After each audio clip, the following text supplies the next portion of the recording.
Hi, good morning, Dr. McAllister. Good morning, Shelly. How are you both?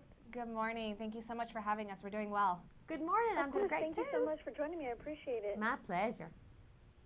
So, Dr. McAllister, what is cord blood banking and how is it collected?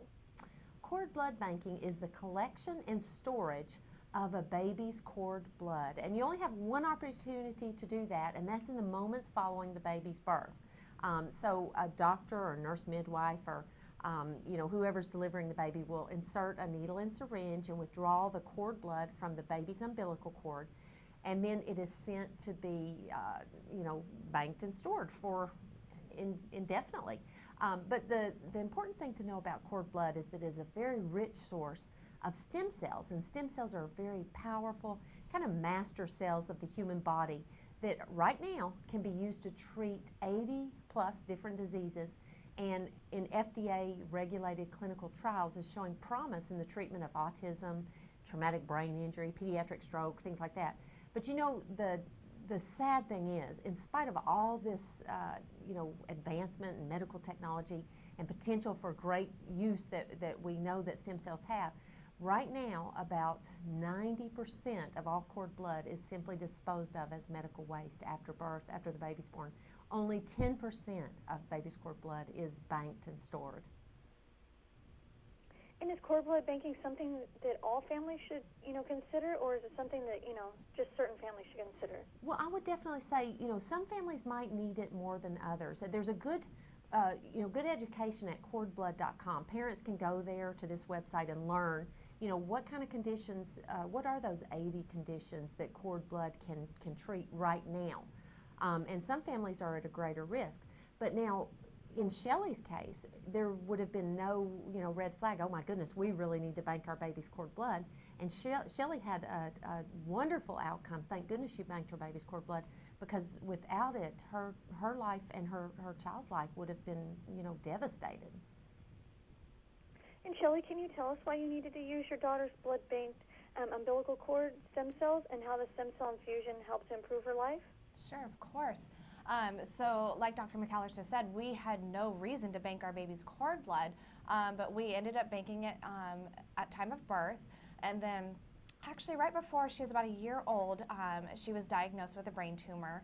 And they were able to take the tumor out, but unfortunately about 2 weeks afterwards, she suffered this massive stroke, and it left the entire right side of her body paralyzed. We were devastated as parents, but we went straight into recovery mode, therapy mode. What are our options? What can we do for our baby? And that's when that light bulb went off in our head. Hey, we've banked her cord blood. So we were able to reinfuse her with her own stem cells, and the recovery that she has made is just tremendous. She has gained complete function back in her leg on her right-hand side. She has regained back hand function. Her speech, her language is just impeccable. And so we are so grateful and so relieved that we had that, that we had banked her cord blood. That's wonderful. So what factors went into your decision to bank your daughter's stem cells when she was a newborn? Actually, a family member was pregnant at the same time that I was pregnant. They brought it to our attention, asked if we were going to bank our babies. We hadn't really thought about it. And then we just thought, well, why not? Because basically it's an extra insurance, and we have so many insurances nowadays. We have health and dental and vision and car insurance. Why not have this extra little bit of insurance for your baby, just in case you have this what if moment, just like we had the what if moment? What advice do you have for parents considering cord blood banking? My advice is to just inform yourself, ask questions, ask friends and family members and your doctor, and get all the information that you can. If you need to, go to the website cordblood.com and look on that website and see all the information that you need, and just be really informed to make that decision. Dr. McAllister, what is the cost of cord blood banking, and are there any free family banking options?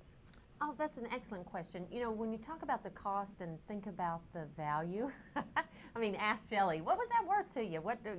Phew, it was priceless. But the cost that new parents can expect to pay is about $2,000 for the collection and storage initially of the baby's cord blood.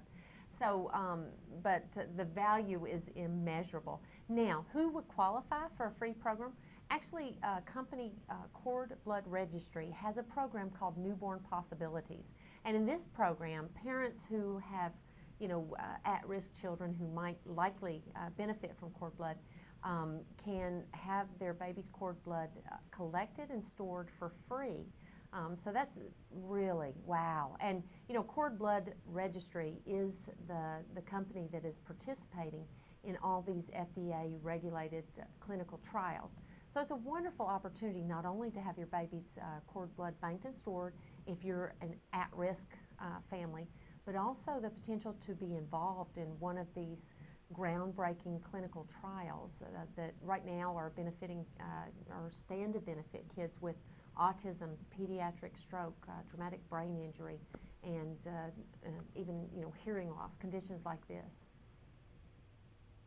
Well, thank you both so much. Where can viewers go for more information? Viewers can go to cordblood.com for more information, or to my website, mommymdguides.com, where we have tips from mothers who are also doctors, and also their thoughts on banking their baby's cord blood. Well, thank you, Dr. McAllister. Thank you, Shelly. I truly appreciate it. Have a great afternoon. Thanks so much. Thank Have a great you. day. Thank you. You too. Bye-bye.